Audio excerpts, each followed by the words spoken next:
Teman-temanku,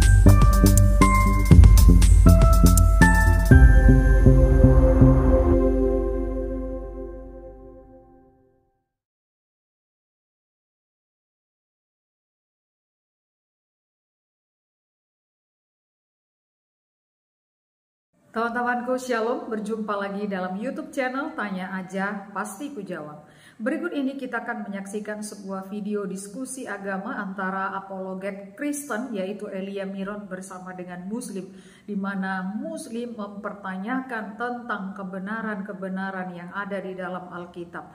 Nah, seperti apa Elia Miron memberikan jawaban dan seperti apa jalannya diskusi? Mari saksikan video ini dari awal sampai akhir dan semoga memberikan pencerahan ya. Silakan Sri. Sorry, pakai HP-nya istri. Sorry. Oke, silakan. Kak, Mau tanya apa, Pak? malaikat itu ciptaan Tuhan tidak? Atau bukan?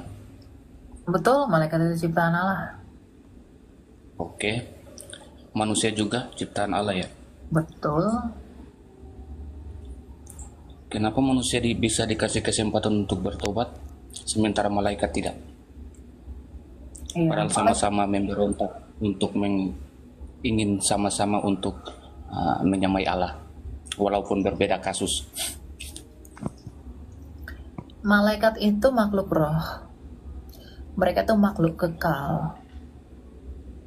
Jadi dosa mereka pun kekal. Dan manusia itu enggak. Manusia itu bukan makhluk roh. Makanya Ibrani 9 ayat 22, tanpa penumpahan darah tidak ada pengampunan dosa. Maka pengampunan dosa hanyalah bagi dia yang punya darah. Makanya orang bertobat setelah mati itu nggak bisa. Ketika rohnya berpisah dari tubuhnya yang ada darah, pertobatan itu tidak diterima. Tapi ketika rohmu masih di dalam tubuhmu yang ada darah, maka pertobatanmu diterima. Karena apa? Kematian Kristus itulah yang menggantikan kematian tubuh Kristus, itulah yang menggantikan kematian tubuhmu akibat dosa. Yang dengan demikian kamu dibebaskan dari kematian kekal secara rohani. Karena Kristus telah memenangkan perlawanan terhadap kerajaan maut. Jadi kenapa malaikat tidak diberi kesempatan untuk bertobat? Karena pertanyaannya, apakah mungkin malaikat bertobat? Ketika dia telah melakukan dosa immortal, karena dia adalah makhluk immortal, mungkinkah dia bisa bertobat? Tidak. Dan itu dibuktikan dengan apa? Kenapa dia mengajak Adam dan Hawa untuk melakukan dosa? Memberontak kepada Allah. Padahal kejatuhan malaikat itu jauh terjadi sebelum terciptanya bumi ini. Karena mereka dilempar ke Samayim. Dari Samayimnya, dimensinya Allah. Jadi kalau kamu pertanyakan, kenapa mereka tidak diberi kesempatan? Karena mereka tidak mungkin akan bertobat. Dan yang paling parahnya lagi, mereka melakukan dosa immortal. Karena Allah itu kudus, dan mereka memiliki noda, mereka tercemar untuk selama-lamanya. Maka mereka tidak bisa kembali lagi kepada yang kudus, karena mereka sudah punya noda. Oh, kenapa Tuhan tidak menghapuskan saja? Tidak bisa begitu. Kenapa? Karena dosa itu tidak bisa dihapuskan begitu saja, karena itu berbicara tentang noda dan kuasa. Antitesanya Allah yang adalah kasih adalah dosa. Makanya Tuhan sangat membenci dosa. Dia nggak bisa hapus-hapuskan begitu. Makanya ketika ada orang bertanya, kenapa sih Tuhan itu tidak mengampuni orang berdosa begitu saja? Kenapa sih dia tidak mengampuni? Oh, nggak bisa. Dosa itu lawannya Allah. Nggak bisa. Oh, kenapa dia nggak memusnahkan lawannya aja? Di mana tidak ada kasih, disitulah Allah itu tiada. Kalau ketiada kasih, disitulah Allah itu tiada. Tiada dalam pengertian Allah tidak hadir di sana, bukan berarti eksistensi Allah itu tidak ada. Makanya Tuhan Yesus berkata, berbahagialah orang yang suci hatinya, karena mereka akan melihat Allah. Yang suci hatinya akan melihat Allah, itu bukan melihat Allah dalam wujudnya, bukan. Melihat Allah artinya adalah melihat kasih itu. Kalau hati kita suci, kalau hati kita bersih, maka kita akan melihat kasih yang adalah Allah itu sendiri. Dan pengenalan mengenai kasih itu datang dari Yesus Kristus sendiri. Melalui apa? Pengorbanannya. Jadi kasih Allah yang adalah kasih itu dibuktikan melalui pengorbanan Kristus yang mengasihi kita, Yohanes 3 ayat 16. Jadi bukan malaikat yang nggak diampuni, tapi apakah mereka memang mau bertobat dengan dosa immortal mereka? Gitu ya. Oke Kak, Ada lagi yang mau cukup. kamu tanyakan? Ada lagi satu Kak terakhir. Apa itu? Kakak bisa minum racun? Minum racun? Ya saya nggak pernah minum racun, Pak. Enggak, maksudnya kalau kakak minum racun kakak mati enggak? Saya nggak tahu, Itu soalnya di saya belum pernah. dalam kitabnya kakak ada tertulis, nggak salah kalau di Matius apa Markus itu minum racun nggak mati. Itu kan bahasa Mohon penjelasan. sastra. Kalau Bapak berarti bukan Kristen ya? Bukan. Nah, membaca Alkitab kami tidak bisa seperti membaca kitab suci Bapa. Kitab suci kami itu penuh dengan sastra. Makanya ketika walaupun kamu makan racun kamu tidak akan mati, lalu murid sengaja minum racun agar mereka menguji gitu. Enggak begitu, Pak. Enggak Maksudnya begitu. gimana Kak? Itu apa namanya? Itu kiasan kata-kata yang artinya bukan kata-kata tapi frasa yang berarti bahwa percaya kepada Kristus itu akan selalu dituntun olehnya. Jadi itu bukan tentang kamu akan makan racun apa segala macam. Meskipun misalnya ketika Tuhan Yesus berkata, walaupun kamu punya iman biji sebesar biji sawi, kamu akan pindahkan gunung. Itu pernah terjadi dalam sejarah. Tapi kan pengertiannya, lalu gimana kalau saya beriman? Lalu kenapa gunung itu nggak pindah? Nggak terjadi, berarti itu nggak benar gitu. Nah, hal itu akan terjadi pada syarat yang Allah tentukan sendiri dalam kedaulatannya yang kita saja tidak tahu itu apa. Tetapi di sisi lain kita dapat memaknainya sebagai hal yang lain. Ya, kalau misalnya iman sebesar biji sawi, kamu dapat memindahkan ini walaupun kamu minum racun kamu tidak akan mati. Bukan dengan berarti kita mencobai Allah. Jadi kalau kamu mengatakan Tuhan Yesus mengatakan walaupun kamu minum racun kamu akan mati, lalu kamu minum racun dengan sengaja untuk mencobai Allah, itu dosa. Jadi pengertiannya nggak begitu. Nggak pernah Tuhan itu mengatakan sakitilah dirimu sendiri. Jadi ketika Tuhan Yesus mengatakan walaupun kamu minum racun kamu tidak akan mati, bukan berarti kamu dengan sengaja mencelakai dirimu yang dengan demikian kamu mencobai Allah. Tetapi artinya apa? Kalau kamu percaya kepada Dia sekalipun racun maut itu berusaha merasukimu, maka Dia akan ambil kendali. Karena Dia sudah memegang kunci kerajaan itu. Itu maksudnya. Makanya murid-murid yang mendengarkan ucapan Tuhan Yesus itu tidak memiliki pemaknaan seperti yang Bapak pahami. Gak ada tuh murid-murid sengaja ngambil racun lalu mereka minum untuk mencobai Allah. Gak ada, karena mereka tahu artinya tidak begitu artinya. Karena mereka tahu itu adalah bahasa sastra. Gitu. Ya, jadi jangan pahami Alkitab itu dengan pola pikir orang Indonesia, pola pikir orang di luar dari bangsa Israel itu sendiri. Pahami konteks budayanya dan latarnya mengapa Tuhan Yesus menyampaikan itu. Gitu, ya. Mau berarti kalau kita baca Alkitab itu tidak bisa pisahkan dari konteksnya ya? Nggak bisa, Bapak harus baca konteksnya secara keseluruhan agar tidak tersesat dalam memaknainya. Gitu ya. Kita lanjut ya Pak ya. Makasih ya, makasih banyak ya. Oke, yuk silakan ada yang mau ditanyakan? Oke, saya mau bertanya. Kalau saya Muslim ya, terus terang saya Muslim. Silakan Pak. Jadi begini Kanda, saya lihat postingan di lain sebelah ya, postingan di sebelah. Begini, ada itu salah satu komen, ada yang bilang begini, Tuhan Yesus itu akan mengampuni kesalahan umatnya. Begitu. Apa yang salah itu dipastikan masuk surga Kanda? Maksudnya apa yang salah itu dipastikan masuk surga, maksudnya apa, Pak? Salah itu contohnya merampok, memperkosa, ya yang salah lah, perbuatan yang salah. Ya, mereka Gitu. akan dihukum di dunia ini. Oh, di dunianya kah atau dipastikan atau masuk neraka? Karena ada yang bilang kalau umat Kristiani dipastikan masuk surga atau Tuhan Yesus memastikan masuk surga begitu. Iya, kepastian masuk surga di dalam Tuhan Yesus itu ada bagi mereka yang sungguh-sungguh percaya kepada Dia.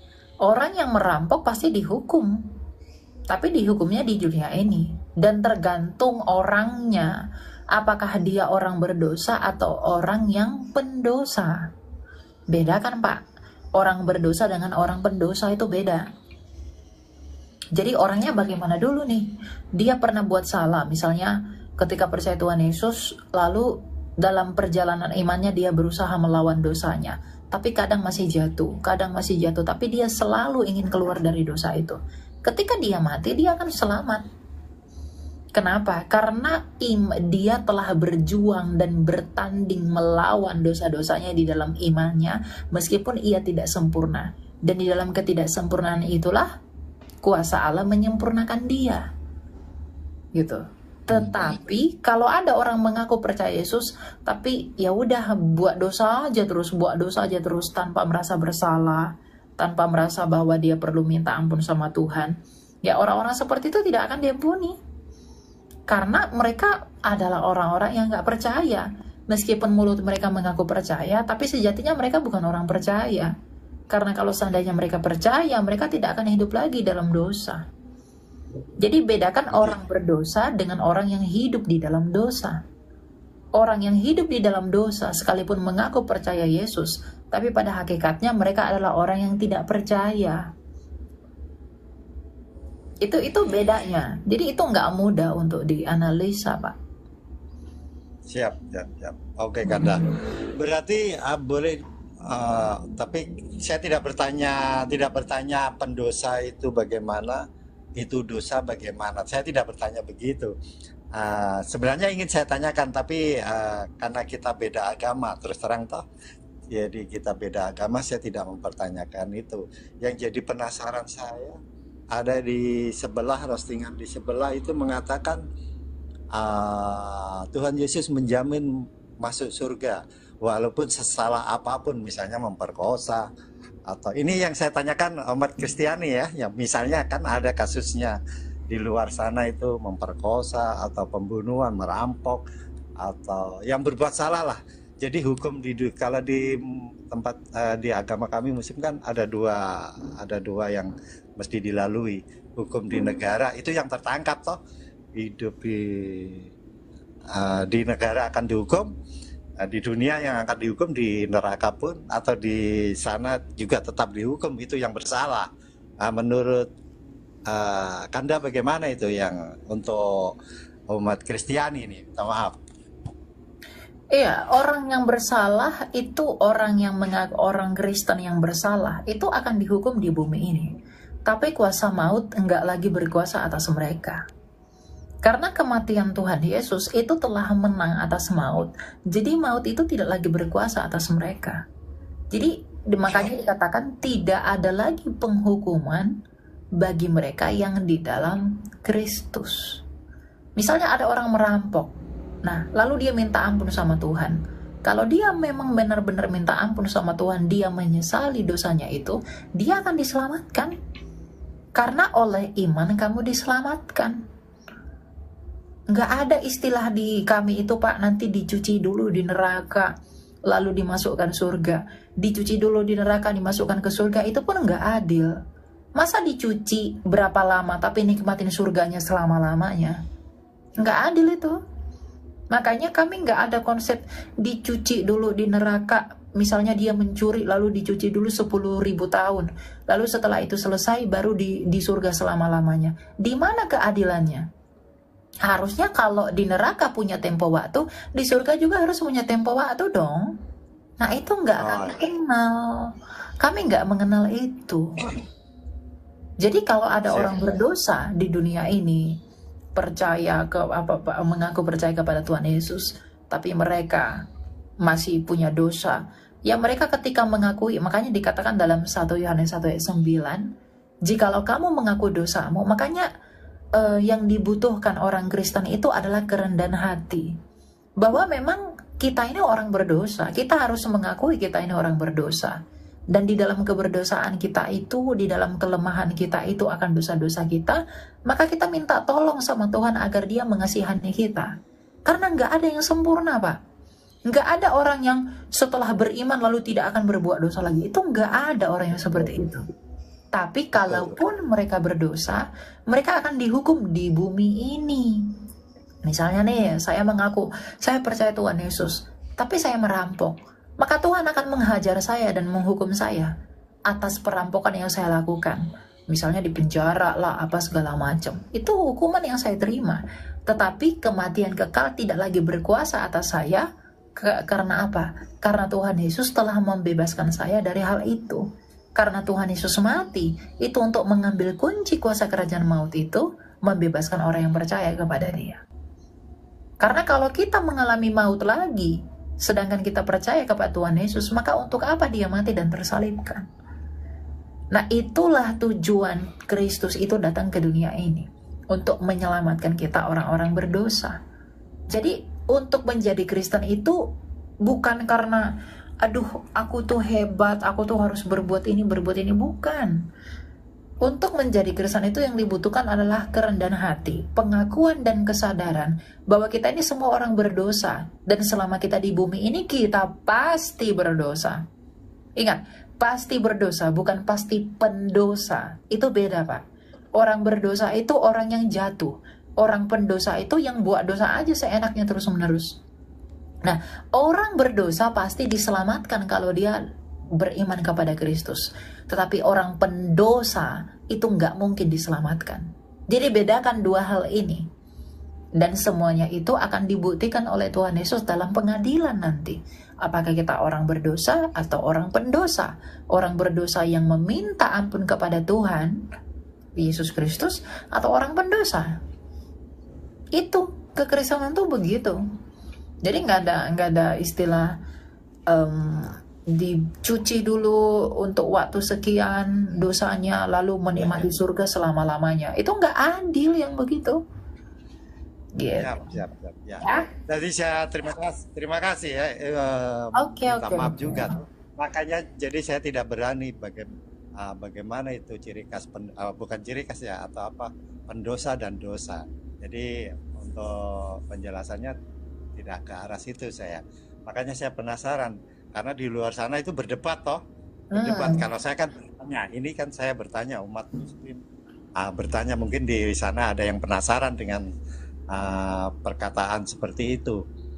Kalau hukuman bagi yang berbuat salah betul lah, atau kayak selingkuh, kayak apa, itu kan termasuk jenis itu juga. Apalagi kalau di agama kami itu berat hukumannya, berat. Ada dua di dunia dan di boleh dikatakan di akhirat lah. Begitu pertanyaan. Tadi kayaknya kayak ringan gitu toh. Dari di umat Kristiani itu kayak hukumannya ringan begitu menurut perasaan saya.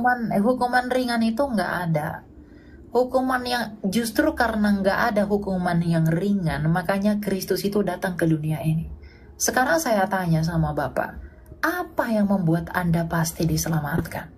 Dan apa bukti keselamatan itu? Apa bukti bahwa Anda benar-benar diselamatkan di dalam imanmu yang sekarang? Buktinya apa bahwa keselamatan itu ada? Anda pun masih ragu. Sedangkan kami orang Kristen, apa bukti kami percaya bahwa keselamatan yang pasti itu ada? Tuhan Yesus. Dia mati, tapi bangkit kembali. Maka kami pun yang mati, itu nggak punya alasan untuk ragu bahwa kami akan dibangkitkan kembali. Kalau Yesus Kristus saja bisa membangkitkan dirinya sendiri, dengan alasan apa kami ragu bahwa Dia tidak dapat membangkitkan kami pada hari kebangkitan? Dia bangkit dalam sejarah. Itu terbukti. Itu adalah bukti kepastian keselamatan itu. Terlalu banyak orang yang berusaha mencari surga, mencari jalan yang lurus, apa segala macam, tapi nggak punya bukti atas realisasi klaim itu. Hanya Kristus yang terbukti. Apa? Coba Bapak, sekarang saya tanya sama Bapak. Mungkinkah Bapak berharap surga sedangkan Bapak punya dosa? Kalau misalnya Bapak pergi ke pengadilan deh, misalnya begitu ya. Bapak punya dosa misalnya. Pak, hakim mengatakan, Pak, apakah Bapak telah mencuri? Betul, saya mencuri. Tapi perbuatan baik saya banyak banget. Apakah hakim itu akan membebaskan Anda? Enggak, Pak. Enggak peduli sebanyak apa perbuatan baikmu, kamu tetap dihukum karena kesalahanmu. Karena Tuhan pun begitu, dia enggak bermain-main dengan dosa. Tapi oleh karena kasih karunia-Nya, dia menyelamatkan kita di dalam kematian Kristus yang menggantikan kematian kita, menggenapi Yesaya 53. Gitu loh. Makanya iman kekristenan itu kaya sekali. Iman kekristenan adalah iman yang paling kaya dalam segala hal.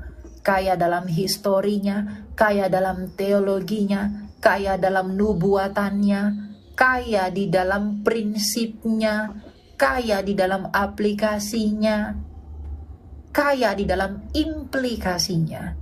Kekristenan itu iman yang paling kaya.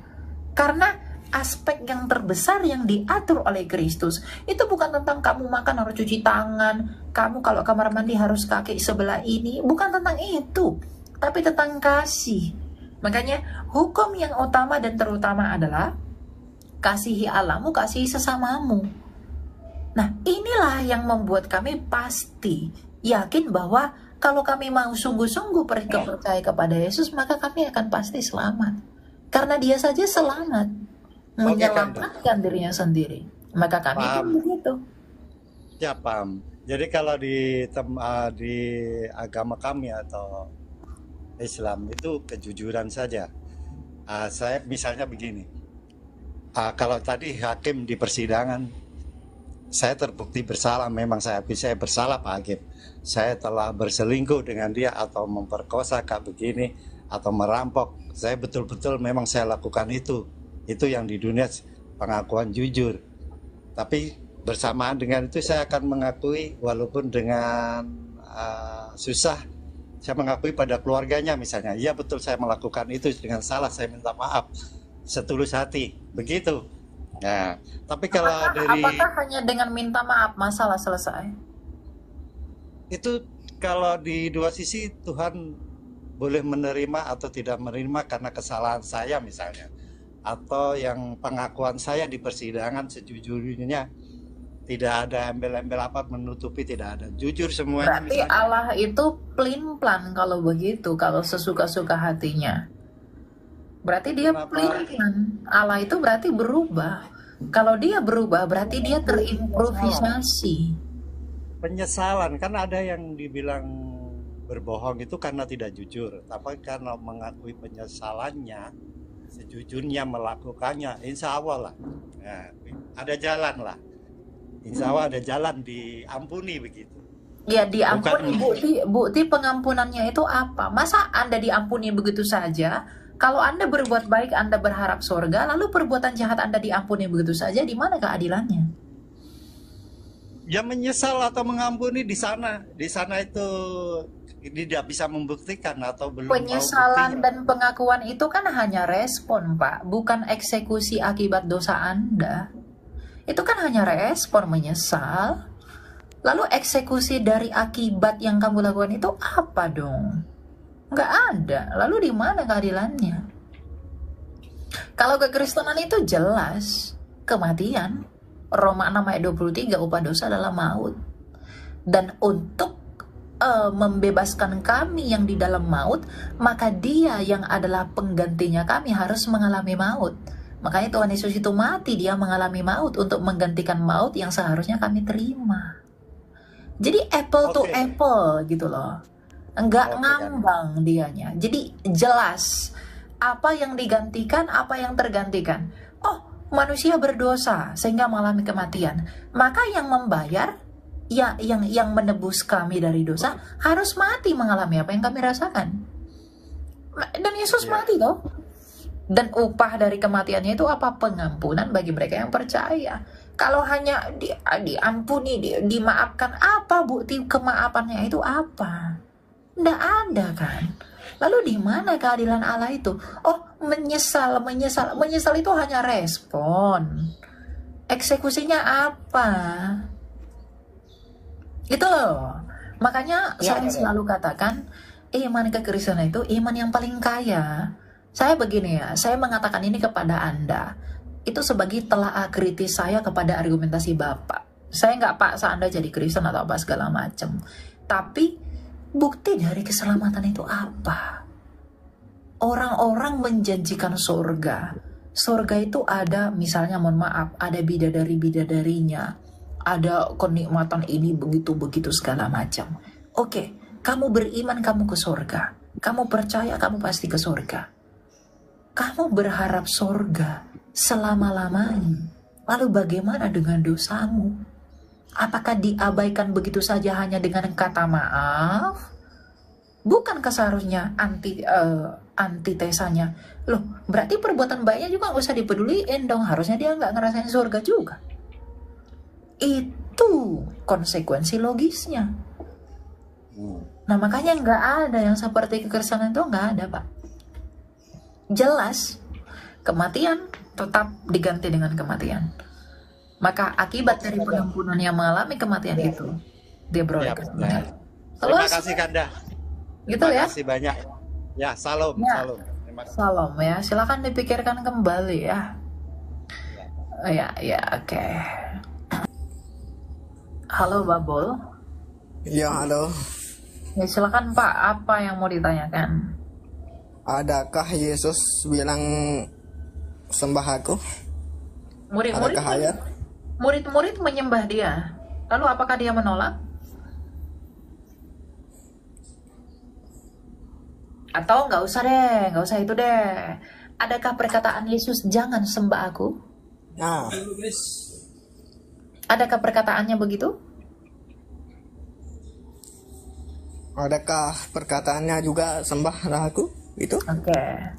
Lalu saya tanyakan kembali, apakah ada pernyataannya jangan sembah aku? Oke, itu seimbang ya. Nah, sekarang saya tanya, ketika Yesus disembah, kenapa dia tidak menolak? Ketika Thomas menyembah dia, ketika orang-orang yang melihat dia bangkit menyembah dia, kenapa dia tidak menolak? Harusnya dia menolak kalau dia bukan Tuhan.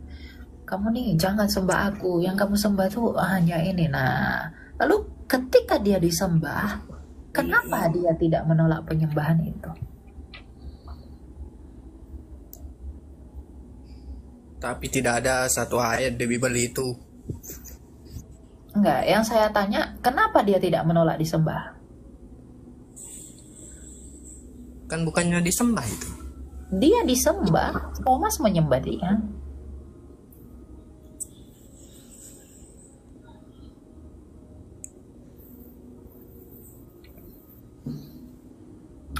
Gitu ya, kamu renungkan dulu ya. Gitu. Itu logika sederhana, oke?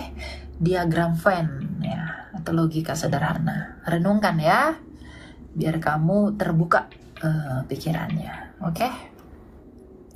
Saya harap kamu cerdas. Ya, biar bisa terbuka pikirannya. Oke ya.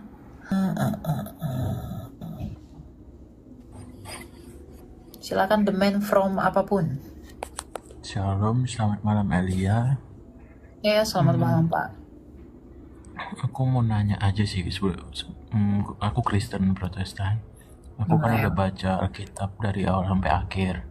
Cuman kan takut mensalah tafsirkan. Cuman aku ada mau tanya itu, kenapa karakter Tuhan yang di Perjanjian Lama dan Perjanjian Baru itu terlihat berbeda sekali ya?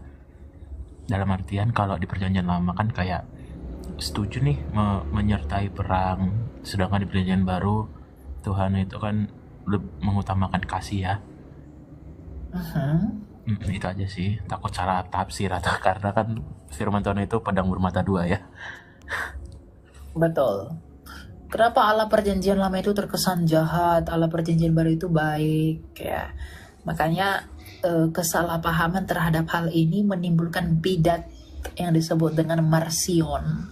Ya, mereka mengatakan bahwa Allah perjanjian lama itu beda dengan Allah perjanjian baru. Gitu. Tapi mereka lupa bahwa sebenarnya Allah di perjanjian lama dan di perjanjian baru itu adalah Allah yang sama. Hanya saja pernyataannya berbeda.